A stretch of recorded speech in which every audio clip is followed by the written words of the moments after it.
Hi, how are you? All my students. All the students are welcomed in our online class, which is led by Robik Raju Karate School. Today's class, I shall describe about tag question. Tag question means tag question কি? Tag question কি এই বিষয়ে আগে আলোকপাত করি। Tag শব্দের অর্থ জুড়ে দেওয়া, কোশ্চেন শব্দের অর্থ প্রশ্ন, অর্থাৎ কনভারসেশন, দ্যাট মিন্স আলোচনা ও কথোপকথনের সময় সেন্টেন্সের শেষে যে প্রশ্নসূচক চিহ্ন সংযোগ করা হয় তাকেই ট্যাগ কোশ্চেন বলে। ট্যাগ কোশ্চেন গঠনের অনেকগুলো নিয়ম রয়েছে। প্রত্যেকটা নিয়মেই যেটি করতে হবে সেটি আমি প্রথমেই বলে দিই, শুধু রুলসগুলো ডেসক্রাইব করব পরবর্তীতে, কিন্তু এখন আমি বলে দেব প্রত্যেকটা সেন্টেন্সকে একই নিয়মে ট্যাগ করতে হবে, শুধু বিভিন্ন ভার বা বিভিন্ন নিয়মের চেঞ্জ আসবে।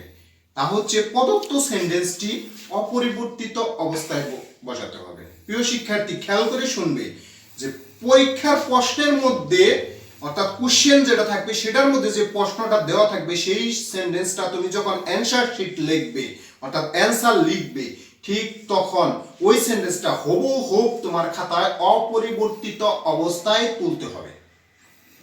নাম্বার 1। দ্বিতীয় নম্বরে ওই সেন্টেন্সের শেষে একটা কমা বসাইতে হবে। কি বসাইতে হবে প্রিয় শিক্ষার্থী? একটা কমা বসাইতে হবে। তারপরে যে কাজটি করতে হবে, টেন্স অনুযায়ী বা যদি বাক্যে অক্সিলারি ভার্ব থাকে বা যা কিছুই থাকে সেটা ট্যাগ যা হবে অর্থাৎ ট্যাগ যা হবে সেই ট্যাগ কোশ্চেনটা বসাইতে হবে।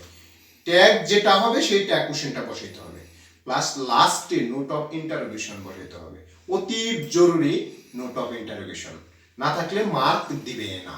সো নোট অফ ইন্টারোগেশনের কথা কোনোভাবেই ভোলা যাবে না। আবার বলে দিচ্ছি ট্যাগ কিভাবে গঠন করবে। ট্যাগ গঠনের নিয়ম হচ্ছে প্রদত্ত সেন্টেন্সটি অপরিবর্তিত অবস্থায় বসে, তারপরে একটি কমা বসে, প্লাস ট্যাগ কোশ্চেন বসে, নোট অফ ইন্টারোগেশন বসে। এই হলো আমাদের প্রাথমিক আলোচনা। এবার শিক্ষার্থী, এর কিছু প্রাথমিক আলোচনা আছে, প্রাথমিক আলোচনাগুলো শেষ করে আমরা রুলসে প্রবেশ করব। হ্যাঁ, সাহায্যকারী ভার্বগুলার ব্যবহার কিভাবে করবে? সাহায্যকারী ভার্বগুলার ব্যবহার কিভাবে করবে, দ্যাট মিন্স অক্সিলারি ভার্বগুলার ব্যবহার কিভাবে করবে। অক্সিলারি ভার্ব সম্পর্কে আগে তোমাদেরকে আমি অবহিত করি। Auxiliary verb am, is, are, was, were, have, has, had, do, does, did, can, could, may, might, shall, should, will, would, ought, need, dare ইত্যাদি এইগুলাকে বলা হয় সাহায্যকারী ভার্ব। এই সাহায্যকারী ভার্বগুলাকে কিভাবে ব্যবহার করবে, যেমন am not এটা কিভাবে লিখবে, যেমন are not এটা কিভাবে লিখবে, যেমন is not এটা কিভাবে লিখবে, সেই বিষয়ে আমি ভোটের মধ্যে তোমাদেরকে দেখিয়ে দিচ্ছি যে am not এর ব্যবহার কিভাবে হবে। যেমন এরকম থাকতে পারে am not, এটা ব্যবহার কিভাবে করবে। হ্যাঁ, am not এর সংক্ষিপ্ত রূপ হবে নেগেটিভ রূপ, যেটি aren't। প্রিয় শিক্ষার্থী, amn't হবে না, aren't হবে। কি হবে? aren't। is not এর সংক্ষিপ্ত রূপ কি হবে? isn't। অর্থাৎ প্রদত্ত অক্সিলারি ভার্বের সাথে an apostrophe t যোগ করাকে নেগেটিভ রূপ হয়, যোগ করাতে নেগেটিভ রূপ হয়। যেমন are not এটা ট্যাগ কি হবে? aren't। কি হবে? aren't। যদি বলা হয় পুরোপুরি ডেসক্রাইব করব না, এখানে কিছু সংখ্যক আমি দেখিয়ে দিচ্ছি, আর বাদ বাকিটুকু তোমরা তোমাদের বইয়ে পাঠ্য বইয়ের মধ্যে একটা চ্যাপ্টার আছে, চ্যাপ্টারটা দেখে নেবে। যেমন shall not ব্যতিক্রমগুলোর আলোচনা করতেছি আমি। shall not, সেই ক্ষেত্রে এই shall not এর সংক্ষিপ্ত রূপ কি হবে? shall not এর সংক্ষিপ্ত রূপ হবে শেষের দুইটি এল কে উঠাইয়ে দিয়ে একটা an apostrophe t, shan't। যেমন can not এই ক্ষেত্রে ক্যান এর শেষে এন আছে, এখন যদি ডাবল এন অ্যাপোস্ট্রফি টি দাও তাহলে কিন্তু হবে না প্রিয় শিক্ষার্থী, শুধু ক্যান লেগে অ্যাপোস্ট্রফি টি, ক্যান্ট। যেমন will not, will not, will not এর সংক্ষিপ্ত রূপ হচ্ছে ওন্ট, ওন্ট। সেম ওয়েতে যদি বলি শুড নট, শুড নট এর সংক্ষিপ্ত রূপ কি হবে? শুডেন্ট। কি হবে প্রিয় শিক্ষার্থী? Student, student and apostrophe T. Same ওয়েতে আর কোনো ব্যতিক্রম নাই। এই রকম অক্সিলারি ভার্ব যতগুলা আছে, যতগুলা সাহায্যকারী ভার্ব আছে, প্রত্যেকটা ভার্বের সাথে যখন নেগেটিভ করবে তোমরা প্রিয় শিক্ষার্থী, সেই ভার্বটাকে লেগে তার সাথে এন অ্যাপোস্ট্রফি টি। ব্যতিক্রম শুধু এম, শ্যাল, ক্যান, উইল, এই চারটায় ব্যতিক্রম, আর কোনো ব্যতিক্রম নাই। এবার আমরা যাব মেইন টপিকস অর্থাৎ রুলস নিয়ে আলোচনা করব। এবার প্রিয় শিক্ষার্থীবৃন্দ মনে রাখবে, positive statement, positive statement that means হাবুদম, পজিটিভ স্টেটমেন্ট দ্যাট মিন্স হাবুদম, বাক্যের ট্যাগ হবে negative. Positive statement that means হাবুদম, বাক্যের ট্যাগ হবে negative. Negative statement that means নাবুদক, এর ট্যাগ হবে পজিটিভ। কি হবে? পজিটিভ। একটা एग्जांपल দিয়ে দেখাই আমি। প্রিয় শিক্ষার্থী, আমি কিন্তু বলেছিলাম, কি বলেছি মনে আছে? আবার স্মরণ করে দিচ্ছি। তা হলো পজিটিভ স্টেটমেন্ট অর্থাৎ হাবুদক বাক্য, বাক্যটি যদি অ্যাফার্মেটিভ হয় অর্থাৎ হাবুদক হয় তবে সেই ক্ষেত্রে তার ট্যাগ হবে নেগেটিভ। বাক্যটি যদি নেগেটিভ হয় তবে ট্যাগ কোশ্চেন হবে পজিটিভ।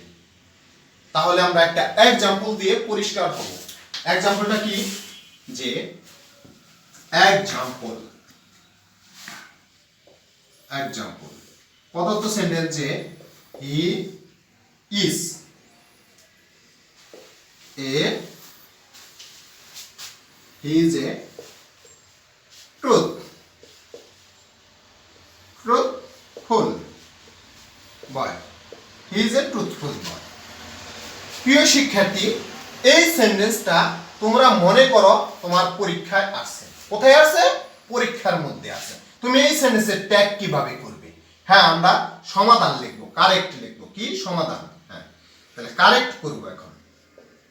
তাহলে কিভাবে করব কারেক্ট? এখন খেয়াল করো তো প্রিয় শিক্ষার্থী, বাক্যটা কি নেগেটিভ আছে নাকি পজিটিভ আছে? খেয়াল করো, হি is a truthful boy. Is এর পরে কি নট আছে? নাই। তার মানে বাক্যটি পজিটিভ, সে একজন সত্যবাদী ভালো। তাহলে এটা কারেক্ট কি হবে? ট্যাগ হবে প্রদত্ত সেন্টেন্সটা অপরিবর্তিত অবস্থায় বসবে। আমি কিন্তু প্রথমেই বলে নিয়েছি প্রিয় শিক্ষার্থী যে প্রদত্ত সেন্টেন্সটি অপরিবর্তিত অবস্থায় বসে। তাহলে প্রদত্ত সেন্টেন্সটা আমরা অপরিবর্তিত অবস্থায় বসাবো। He is a truthful boy, he is a truthful boy লেখলাম। এরপরে বলছিলাম কি যেন করতে হবে প্রিয় শিক্ষার্থী? একটা কমা বসাইতে হবে, সেন্টেন্সের শেষে একটা কমা বসাইতে হবে। এখন ট্যাগ কোশ্চেন। অক্সিলারি ভার্ব কি আমাদের এই সেন্টেন্সে সাহায্যকারী ভার্ব? ইজ। কি সাহায্যকারী ভার্ব? ইজ। এর সাথে এন অ্যাপোস্ট্রফি টি যোগ করতে হবে। তার মানে ইজ নট এর সংক্ষিপ্ত রূপ দেখাইছিলাম, ইজ নট এর সংক্ষিপ্ত রূপ আমি দেখাইছিলাম, ঠিক ইজেন্ট। এই সেন্টেন্সের সাবজেক্ট কি? সাবজেক্ট হচ্ছে he, isn't he. Note of interrogation, note of interrogation that means প্রশ্নবোধক। যদি বলি he was not dishonest, dishonest, সে অসৎ ছিল না। তাহলে এই প্রশ্নের ট্যাগ কি হবে? প্রিয় শিক্ষার্থী খেয়াল করো, কারেক্ট অপশনে চলে যাচ্ছি। যদি বলা হয়, এখন তোমরা দেখো তো খেয়াল করে বাক্যটি কি অ্যাফার্মেটিভ আছে না নেগেটিভ আছে? হ্যাঁ প্রিয় শিক্ষার্থী, অক্সিলারি ভার্বের পরে নট আছে, দ্যাট মিন্স বাক্যটি নেগেটিভ। যদি নেগেটিভ হয় তাহলে আমাদের ট্যাগ হবে পজিটিভ। তাহলে হি ওয়াজ, অপরিবর্তিত অবস্থায় তুলো এটা, হি ওয়াজ নট ডিসঅনেস্ট, ডিসঅনেস্ট, একটা কমা, তাহলে যেহেতু নেগেটিভ আছে শুধু অক্সিলারি ভার্বটা নিয়ে আসো।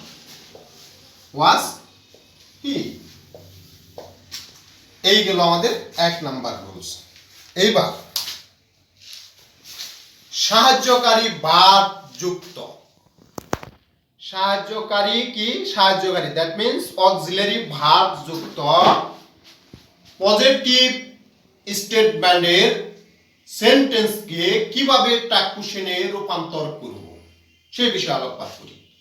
ইয়েস, সাহায্যকারী ভার্ব যুক্ত পজিটিভ স্টেটমেন্টের সেন্টেন্সকে ট্যাগ কোশ্চেন করার নিয়ম হচ্ছে, প্রদত্ত সেন্টেন্সটি অপরিবর্তিত অবস্থায় বসে, সেন্টেন্সের শেষে একটি কমা বসে, প্লাস উক্ত সাহায্যকারী ভার্বের সাথে অ্যান অ্যাপোস্ট্রোফি টি, উক্ত সাহায্যকারী ভার্বের সাথে অর্থাৎ যে প্রশ্নের মধ্যে যে সাহায্যকারী ভার্ব দেওয়া আছে সেই ভার্বের সাথে অ্যান অ্যাপোস্ট্রোফি টি যোগ করে নেগেটিভ করতে হবে প্রদত্ত সেন্টেন্সের সাবজেক্ট, প্রদত্ত সেন্টেন্সের subject plus note of interrogation. আবার বলে দিচ্ছি, সাহায্যকারী ভার্ব যুক্ত পজিটিভ স্টেটমেন্টের বাক্যকে ট্যাগ কোশ্চেন করার নিয়ম হচ্ছে, প্রদত্ত সেন্টেন্সটি অপরিবর্তিত অবস্থায় বসে, সেন্টেন্সের শেষে একটি কমা বসে, প্লাস প্রদত্ত সাহায্যকারী ভার্বের সাথে অ্যান অ্যাপোস্ট্রোফি টি যোগ করতে হয়, এবং সর্বশেষ প্রদত্ত সেন্টেন্সের সাবজেক্টটি বসে। ক্লিয়ার আরিফ? তাহলে আমরা একটা एग्जांपले দেখা যাক কি হয়। কি বলছিলাম, সাহায্যকারী ভার্ব যুক্ত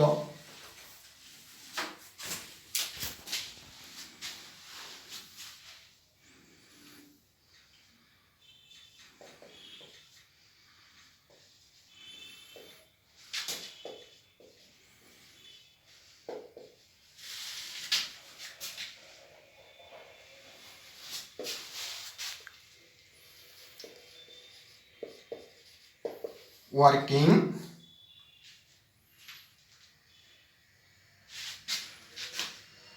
hard,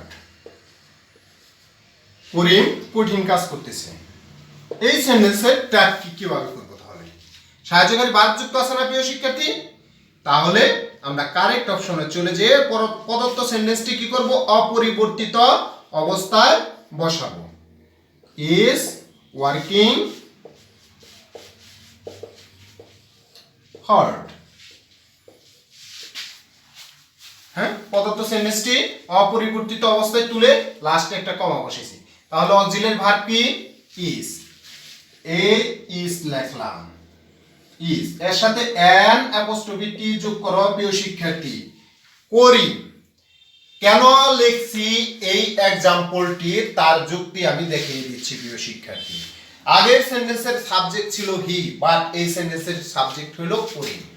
প্রিয় শিক্ষার্থী, সর্বদা একটি কথা মনে রাখবে, সেটি হচ্ছে ট্যাগের সাবজেক্ট কখনো নাউন হতে পারে না।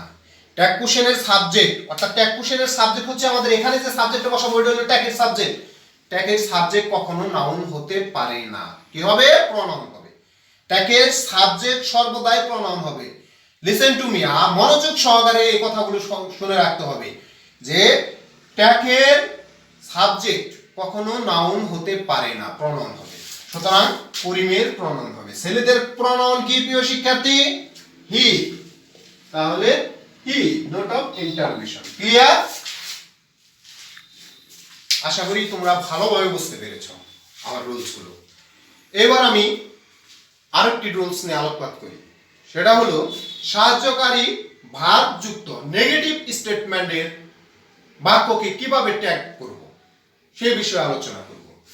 সাহায্যকারী ভার্ব যুক্ত নেগেটিভ স্টেটমেন্টের বাক্যকে ট্যাগ করার নিয়ম হলো, প্রদত্ত সেন্টেন্সটি অপরিবর্তিত অবস্থায় বসে, সেন্টেন্সের শেষে একটি কমা বসে, প্লাস উক্ত সাহায্যকারী ভার্বটি বসবে, শুধু উক্ত সাহায্যকারী ভার্বটি বসবে, নট টু উঠাই দিতে হবে এখন, প্লাস প্রদত্ত সেন্টেন্সের সাবজেক্ট। আবার বলে দিচ্ছি, সাহায্যকারী ভার্ব প্লাস সাহায্যকারী ভার্ব যুক্ত নেগেটিভ স্টেটমেন্টের বাক্যকে কিভাবে আমরা ট্যাগে রূপান্তর করব সেই বিষয়ে বলি। সাহায্যকারী ভার্ব যুক্ত নেগেটিভ স্টেটমেন্টের বাক্যকে ট্যাগ করতে হলে প্রদত্ত সেন্টেন্সটি অপরিবর্তিত অবস্থায় বসে, সেন্টেন্সের শেষে একটি কমা বসে, প্লাস প্রদত্ত সেন্টেন্সের সাহায্যকারী ভার্বটি বসে, প্লাস প্রদত্ত সেন্টেন্সের সাবজেক্ট বসে। ওকে, একটা एग्जांपल দিয়ে দেখা যাক।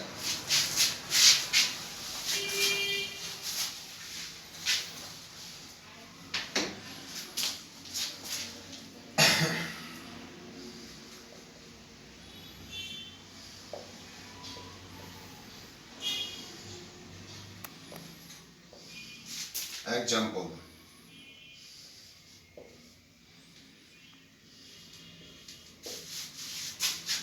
we are not uneducated,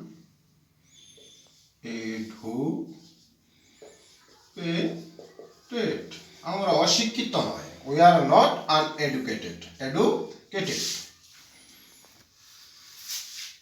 তাহলে এই বাক্যটি কিভাবে আমরা টাইপ করব? তাহলে প্রিয় শিক্ষার্থী, কারেক্ট অপশনে চলে যাও তোমরা।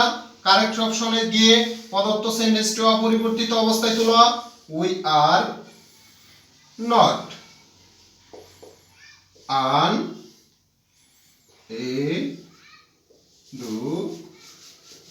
uneducated, শেষে একটা কমা বসালাম। এখন কি করতে হবে? প্রদত্ত সেন্টেন্সের মধ্যে অন্তর্গত সাহায্যকারী ভার্বটি বসাতে হবে। প্রদত্ত সেন্টেন্সের মধ্যে অন্তর্গত সাহায্যকারী ভার্ব কোনটি? আর। তাহলে এই ভার্বটি হবে। তাহলে আর সাবজেক্ট আমাদের দেওয়া আছে এখানে সুন্দর করে, কি? উই আর উই, লাস্টে নোট অফ ইন্টারোগেশন। এবার সাহায্যকারী ভার্ব নিয়ে আলোচনা করলাম, কিন্তু প্রিয় শিক্ষার্থী, যদি সাহায্যকারী ভার্ব না থাকে সেই ক্ষেত্রে আমরা কি করব? এই বিষয়ে আলোচনা করা দরকার। ইয়েস, সাহায্যকারী ভার্ব যদি না থাকে, অর্থাৎ সাহায্যকারী ভার্ব বিহীন পজিটিভ স্টেটমেন্ট, অর্থাৎ সাহায্যকারী ভার্ব বিহীন বাক্যকে ট্যাগ করার নিয়ম।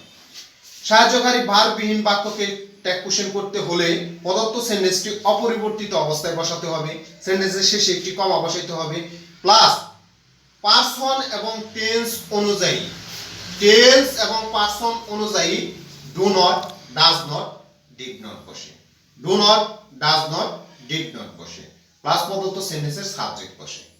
আবার বলে দিচ্ছি প্রিয় শিক্ষার্থী, সাহায্যকারী ভার্ব বিহীন বাক্যকে ট্যাগ করার নিয়ম। প্রদত্ত সেন্টেন্সটি অপরিবর্তিত অবস্থায় বসে, সেন্টেন্সের শেষে একটি কমা বসে, plus do not, does not, did not কি অনুযায়ী বসবে? টেন্স এবং পার্সন অনুযায়ী প্রদত্ত সেন্টেন্সের সাবজেক্টটি বসে।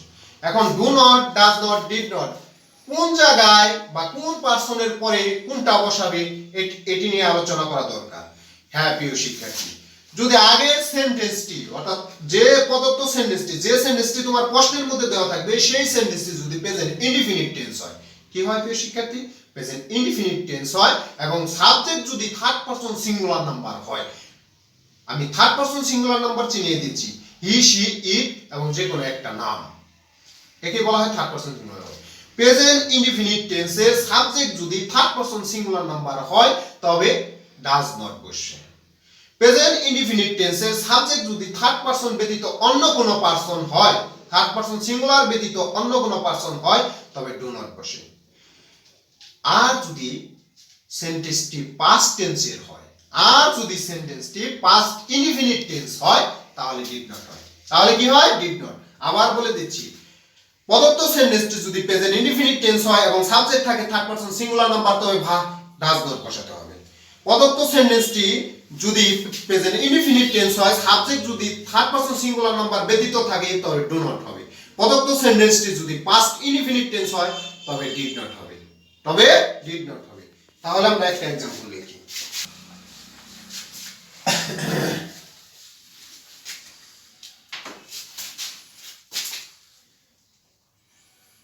एग्जांपल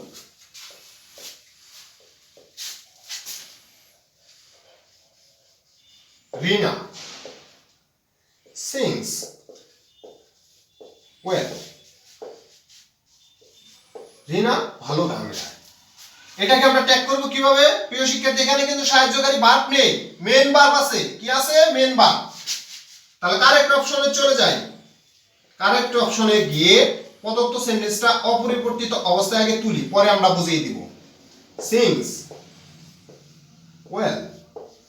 এখন প্রিয় শিক্ষার্থী, প্রশ্ন হলো এই জায়গায় যে ডু নট বসাবো, ডাজ নট বসাবো, ডিড নট বসাবো। হ্যাঁ, আমি বলছিলাম, দেখো তো প্রিয় শিক্ষার্থী, এই প্রদত্ত যে সেন্টেন্সটা দেওয়া আছে সেই সেন্টেন্সটা কোন টেন্স? আমরা টেন্সের গঠনে এখন চলে যাই।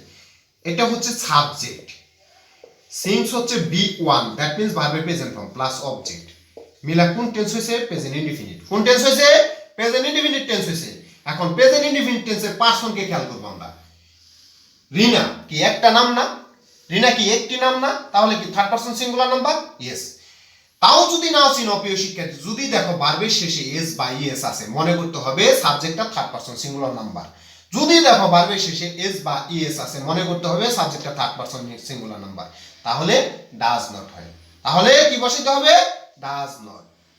তাহলে ডাজেন্ট, ডাজ নটের সংক্ষিপ্ত রূপ হচ্ছে ডাজেন্ট। ডাজেন্ট আমাদের সাবজেক্ট কে? রিনা। তাহলে কি নাউন হবে না প্রোনাউন হবে? প্রিয় শিক্ষার্থী, আগেই আমি বলেছি যে ট্যাগ কোশ্চেনের সাবজেক্ট কখনোই নাউন হতে পারে না। রিনা একটি মেয়ে, সুতরাং মেয়েদের প্রোনাউন হলো শি। মেয়েদের প্রোনাউন হলো শি। সেম ওয়েতে আরেকটি एग्जांपल, যেমন হি ওয়ার্কড হার্ড, সে কঠিন কাজ করে। এটা কি করব? প্রিয় শিক্ষার্থী, একটু খেয়াল করো। কারেক্ট অপশনে চলে যাচ্ছে আমি। অপরিবর্তিত অবস্থায় তুলব সেন্টেন্সটি, ওয়ার্কড হার্ড। এবার কমা। প্রিয় শিক্ষার্থী, খেয়াল করবো আমরা ভার্বকে। ভার্বের কোন রূপ আছে? বি2 আছে না? ওয়ার্কের পাস্ট ফর্ম কি? এটা বি2 না? ওয়ার্কের পাস্ট ফর্ম হলো ওয়ার্কড। সুতরাং সাবজেক্ট প্লাস মূল ভার্বের পাস্ট ফর্ম প্লাস অবজেক্ট, তার মানে past indefinite tense. Past indefinite tense হলে কি করতে হবে? Did not. অর্থাৎ ডিড নটের সংক্ষিপ্ত রূপ হচ্ছে ডিডেন্ট। Didn't he. প্রশ্নবোধক। তো প্রিয় শিক্ষার্থী, আমরা যে ক্লাসটি নিয়েছি অবশ্যই তোমরা ভালোভাবে বুঝতে পেরেছো। So already my class time is over.